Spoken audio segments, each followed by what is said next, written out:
Hello दोस्तों, हिंदी मेरा विश्वनीति channel में आपका फिर से स्वागत है। कैसे हैं आप सब दोस्तों। यूजीसी नेट के विगत वर्षों के प्रश्नों की जो श्रृंखला शुरू की है उसका आज भाग 2 है। इस भाग 2 में भक्ति काल के निर्गुण और सगुण पाठ को लिया है और दोस्तों इसमें सटीक व सरल व्याख्या के 7 प्रश्नों को दिया गया है।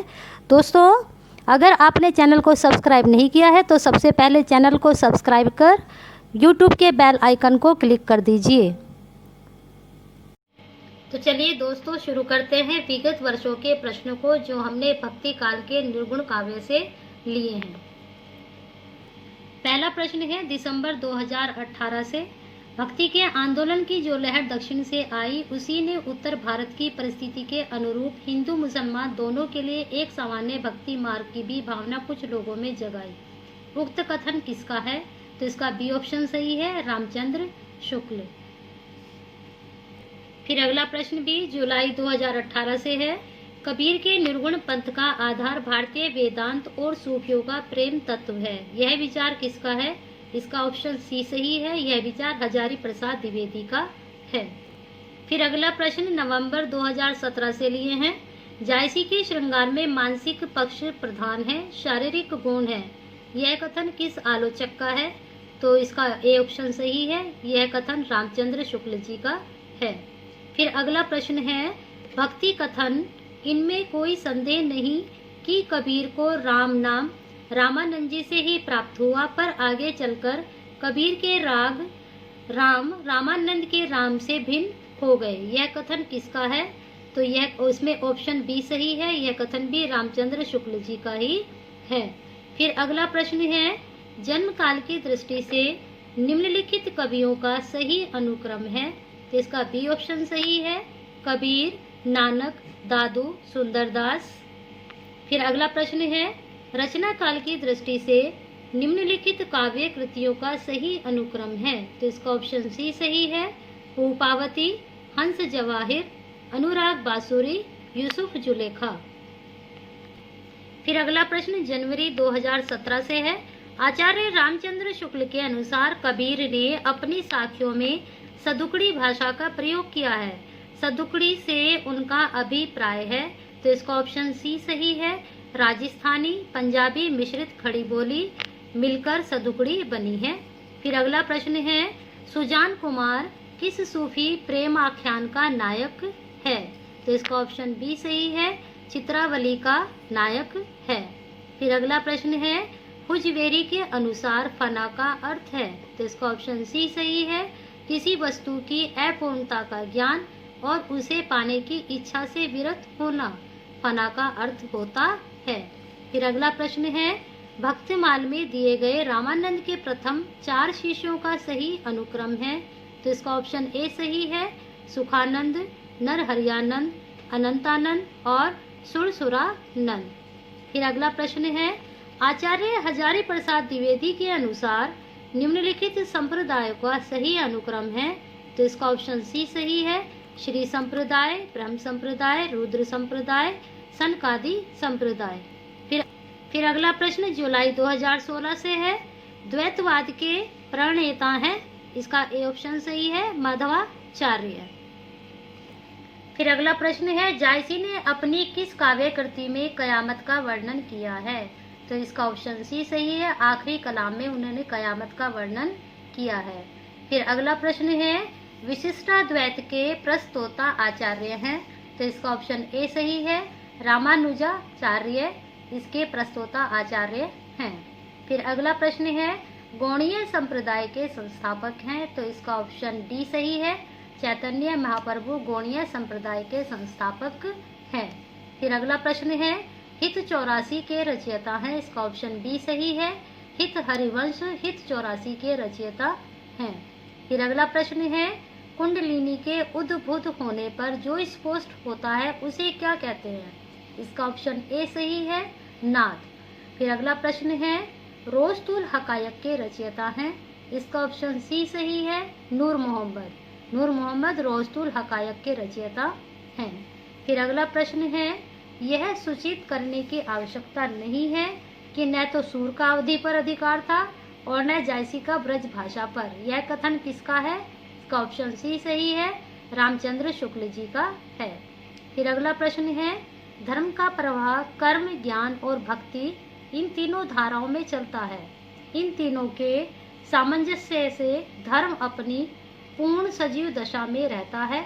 किसी एक के भी अभाव से वह विकलांग रहता है। यह कथन किस आलोचक का है? इसका ऑप्शन बी ए सही है।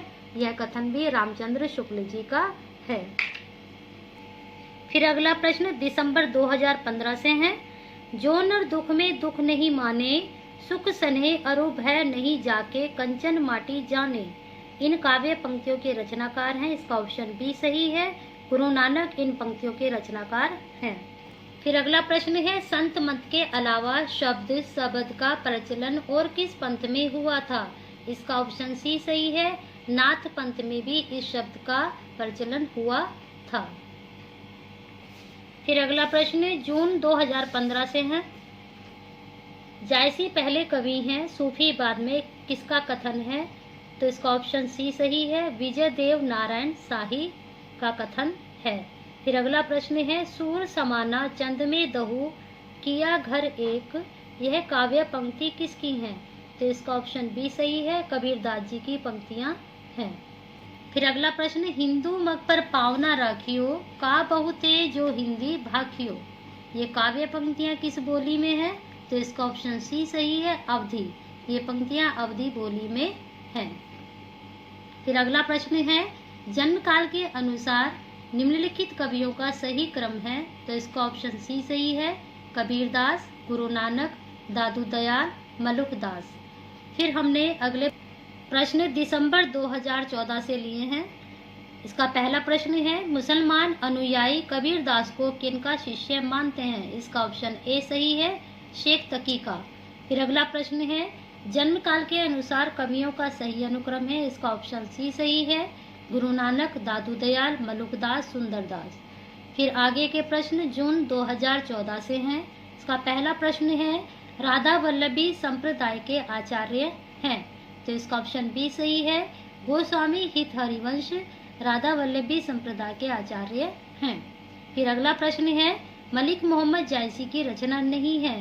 तो आखिरी कलाम, अखरावट, पद्मावत जायसी जी की रचना है। मधुमालती मंझन जी की रचना है। फिर अगला प्रश्न है, सखी संप्रदाय को कहा जाता है? तो इसका ऑप्शन बी सही है।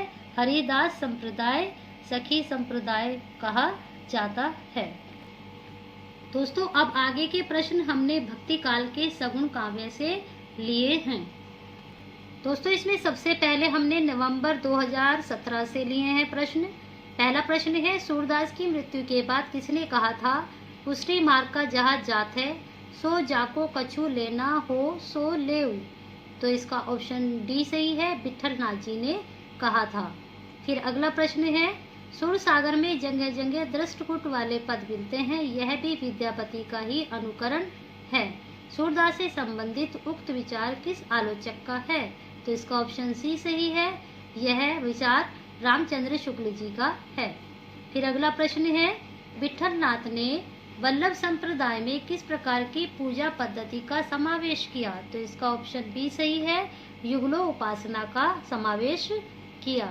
फिर अगला प्रश्न है, सगु नहीं अगु नहीं नहीं कछु भेदा, इस कथ्य को तुलसीदास ने किसके द्वारा कहलवाया है? तो इसका ऑप्शन ए सही है।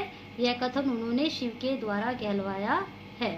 फिर अगला प्रश्न है, सचिव वेद गुरु तीनी ज्यो प्रिय, बोलई भय आस, राजधर्म तन तीनी, कर होई बेगई नास। यह दोहा रामचरितमानस के किस कांड में है? तो इसका ऑप्शन सी सही है। यह दोहा सुंदर कांड में है। फिर अगला प्रश्न है, तुलसीदास ने रामचरितमानस के किस कांड में कलयुग का वर्णन किया है? तो इसका ऑप्शन डी सही है। उन्होंने उत्तर कांड में कलयुग का वर्णन किया है। फिर अगले प्रश्न जनवरी 2017 से हैं। इसमें पहला प्रश्न है, मीराबाई की उपासना किस प्रकार की थी? तो इसका ऑप्शन सी सही है, माधुर्य भाव की थी। फिर अगला प्रश्न, सखी हो श्याम रंग रंगी, देखी विकाय गई वह मूर्ति, सूरत माही पगी। ये काव्य पंक्तियां किसकी हैं? तो इसका ऑप्शन बी सही है, गदाधर भट्ट जी की है। फिर अगला प्रश्न, रास पंचाध्यायी किस छंद में लिखी गई है? तो इसका ऑप्शन सी सही है, यह रोला छंद में लिखी गई है।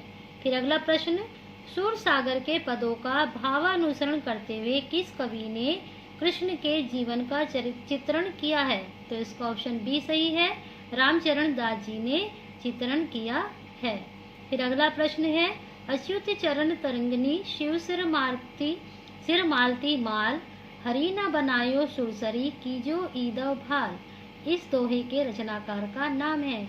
तो इसका ऑप्शन सी सही है, रसखान इसके रचनाकार हैं। फिर अगला प्रश्न हमने जुलाई 2016 से लिए हैं। इसमें पहला प्रश्न है, भ्रमर दूत के रचनाकार हैं? तो इसका ऑप्शन ए सही है, सत्यनारायण कविरत्न भ्रमर दूत के रचनाकार हैं। फिर अगला प्रश्न, अष्टछाप में सूरदास के पीछे इन्हीं का नाम लेना पड़ता है, इनकी रचना बड़ी सरस और मधुर है। इनके संबंध में यह कहावत प्रसिद्ध है कि और कवि गढ़िया नंददास जड़िया। यह कथन किस आलोचक का है? तो इसका ऑप्शन ए सही है, इसका ऑप्शन रामचंद्र शुक्ल जी हैं। फिर अगला प्रश्न, स्वामी अग्रदास का संबंध किस भक्ति शाखा से है? तो इसका ऑप्शन सी सही है, इनका संबंध राम भक्ति शाखा से है। फिर अगला प्रश्न है, गिरा अर्थ जल बीची सम कहियत भिन्न भिन्न, बंदो सीता राम पद जिन्हई प्रिय खिन, उक्त काव्य पंक्तियां किस कवि की हैं? तो इसका ऑप्शन बी सही है, यह पंक्तियां तुलसीदास जी की हैं। फिर हमने दिसंबर 2015 से लिए हैं प्रश्न। इसमें पहला प्रश्न है, निम्नलिखित में से कौन अष्टछाप का कवि नहीं है? तो इसमें डी ऑप्शन सही है, ध्रुवदास जी अष्टछाप के कवि नहीं हैं, ये राधा वल्लभ संप्रदाय के कवि हैं। फिर अगला प्रश्न है, तुमनी के दुही जानत गैया, चलई कुंवर रसिक मनमोहन, लागो तिहारे पैया, उपरोक्त काव्य पंक्तियों के रचनाकार हैं? तो इसका ऑप्शन बी सही है, कुंभन दास जी इन पंक्तियों के रचनाकार हैं। फिर अगला प्रश्न है, कहाँ करो बैकुंठ जाए, जहाँ नहीं नंद जहाँ न जसोदा, नहीं जह गोपी ग्वाल ना गाय, उपरोक्त काव्य पंक्तियां किसकी हैं? तो इसका ऑप्शन डी सही है, रसखान जी इन पंक्तियों के रचनाकार हैं। फिर अगला प्रश्न है, कमल दल नैनिनी की उन्मानी, बिसरत नाही सखी, मोह मत में मंद मंद मुस्कानी, उपरोक्त काव्य पंक्तियों के रचनाकार हैं? तो इसका ऑप्शन ए सही है, नंददास जी इन पंक्तियों के रचनाकार हैं। फिर अगले प्रश्न हमने जून 2015 से लिए हैं। इसमें पहला प्रश्न है, जसोदा कहाँ गए कहो हो बात, तुमरे सुत के बरबत मोह पे कही नहीं जात, इन काव्य पंक्तियों के रचयिता हैं? तो इसका ऑप्शन डी सही है, चतुर्भुज दास इन पंक्तियों के रचयिता हैं। फिर अगला प्रश्न है, निम्नलिखित काव्य कृतियों में से किसकी रचयिता मीराबाई नहीं है? तो ये तीनों गीत गोविंद टीका, राग गोविंद, नरसिंह जी का मायरा, इनकी रचयिता मीराबाई जी हैं। प्रेम तत्व निरूपण की नहीं है, इसके कृष्णदास जी हैं। फिर अगला प्रश्न है, निम्नलिखित में से कौन राधा वल्लभ संप्रदाय का प्रवर्तक है? तो इसका ऑप्शन बी सही है, हित हरिवंश राधा वल्लभ संप्रदाय के प्रवर्तक हैं। फिर अगला प्रश्न, निम्नलिखित ग्रंथों में से किसकी रचयिता तुलसीदास नहीं है? तो हनुमान चरित के रचयिता तुलसीदास जी नहीं हैं। फिर हमने आपके दिसंबर 2014 से प्रश्न लिए हैं। इसमें पहला प्रश्न है, वल्लभाचार्य का वेदांत सूत्र पर लिखा प्रसिद्ध ग्रंथ है? तो इसका ऑप्शन सी सही है, अणुभाष्य इनका प्रसिद्ध ग्रंथ है। फिर अगला प्रश्न है, तुलसीदास के गुरु थे? तो इसका ऑप्शन सी सही है, नरहरियानंद तुलसीदास जी के गुरु थे। फिर अगला प्रश्न है, कवित रत्नाकर किस कवि की कृति है? तो इसका ऑप्शन डी सही है, यह कृति सेनापति जी की है। फिर हमने प्रश्न लिए हैं जून 2014 से। इसमें पहला प्रश्न है, नायिका भेद पर आधारित ग्रंथ रस मंजरी के रचनाकार हैं? तो इसका ऑप्शन सी सही है, नंददास जी इसके रचनाकार हैं। फिर अगला प्रश्न है, भेजे मन भावन के उद्धव के आवन की सुधी, ब्रज गावनी में पावन जबे लगी, उपरोक्त पंक्तियां किस काव्य कृति की हैं? तो इसका ऑप्शन सी सही है, उद्धव शतक की हैं। फिर अगला प्रश्न है, साखी शब्दी दोहरा कही कही नी उपखान, भक्ति निरसपहि अधम कवि निंदई वेद पुराण। किस कवि की पंक्तियां हैं? तो इसका ऑप्शन सी सही है। यह पंक्तियां तुलसीदास जी की हैं। तो दोस्तों, इस प्रकार से आज हमने भक्ति काल के निर्गुण काव्य और सगुण काव्य के प्रश्नों को देखा। और इसी तरह से नई जानकारी के लिए आप हिंदी मिरर की सुनीति चैनल के साथ जुड़े रहिए और अपनी हिंदी को नई दिशा प्रदान करते रहिए।